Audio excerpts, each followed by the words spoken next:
Well, I looked you up on the internet and found out you're a storyteller. That was not a surprise. I also heard one of your poems on the internet read by another gentleman. Yeah. Political ball game? Yep. Right. Okay. I'm not sure what I have to offer you. But I figured it out. And do you know the writer Carolyn Forshey? Good. If you do not know the writer, Carolyn Forshey, there's a wonderful film in the kitchen video. It's actually video, maybe they put it on CD now, I don't know. But I remember watching it as video. And it's in the Lannan collection, L-A-N-N-E-N. And I would encourage you to learn who Carolyn Forshey is. Because she is an excellent poet who writes about the Holocaust. So, that said, because of the historical content of your poem, Sonja, and because we must all remember our inhumanity and remember our humanity for one another while we're on this earth, and because as poets, writers, and storytellers, we hold the readiness to witness your plain language poem gives us all. And it's an opportunity to share heritage of a story, which is our work. So I would like to ask Sonja to read her poem, and that will be followed by 1 minute of silence out of respect for victims of the Holocaust. I will time it, and then I will make some closing remarks. Now I don't know if I can read. Thank you. So I have for you a poem and a footnote. Uncle Frank. My name is Frank Mueller. I choose to let my neighbors think this accent came with me from Canada to Indiana. I choose not to tell about life before Canada, or death in Poland, or my need to forget October 1943. My wife alone knows why I don't read holy books or speak words of forgiveness. I am a scared old man, afraid of stink discharged from buses, afraid of brown uniforms, afraid of discovery. All my shirts have long sleeves. And footnote.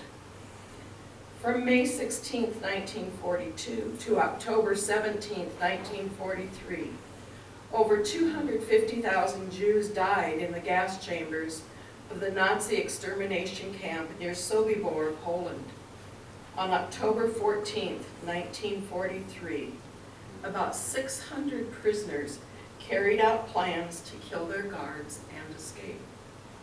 There were only 53 known survivors.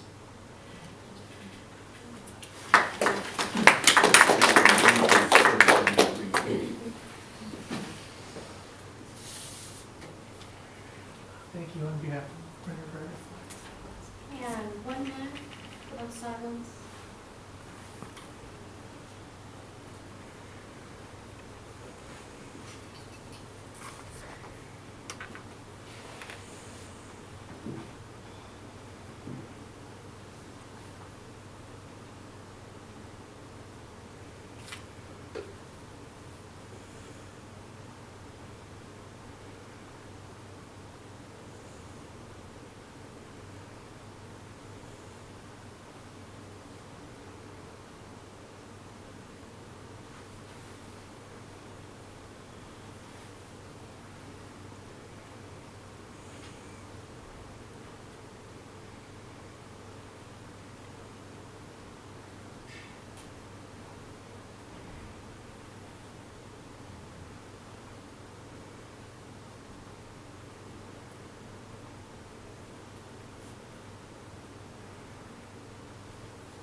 I still have some.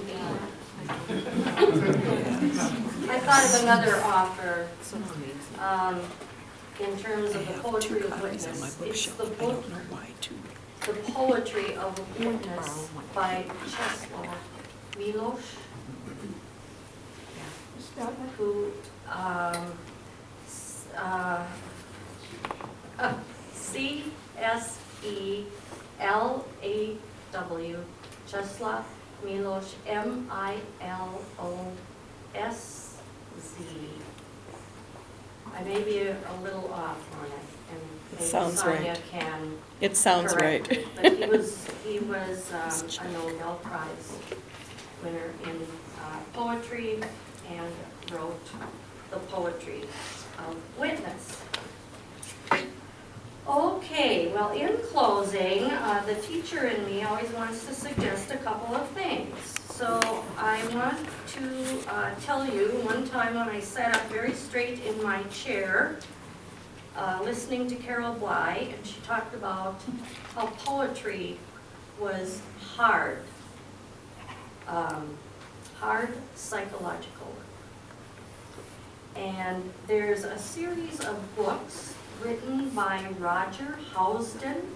If you've not read any of the Housden books, I would encourage you to get those. He'll put maybe 10 poems in a book, but he does a very readable, brilliant analysis of each poem. And I found those very useful and helpful over the years in just living my life and going through my own journey in poetry and literature. Then I would like to suggest, I know some of you may be familiar with this, The Triggering Town by Richard Hugo, an older book. Dr. Carol Ann from Bemidji State put me onto this book. Richard Hugo was her mentor. The Triggering Town, very useful in poetry. And another one that I found very helpful, my niece gave this to me for a gift, The Mindful Writer. We are talking a lot in this day and age about mindfulness and paying attention and what to pay attention to. Noble Truths of the Writing Life. It's by Dinty W. Moore. Dinty W. Moore. Yes, I don't know if he's a stew guy or not. Yes, that's great. And in closing, I found this in my file. I thought maybe Candace brought it one time to our Bards of the Feather group. I don't know. But it was Jack Kerouac's Rules of Writing. And he had 8 of them. I chose just 4. Be in love with your life. Remove grammatical and literary inhibition. Believe in the holy contour of life. Have no fear or shame in the dignity of your experience and language. And thank you so much for inviting me to do this.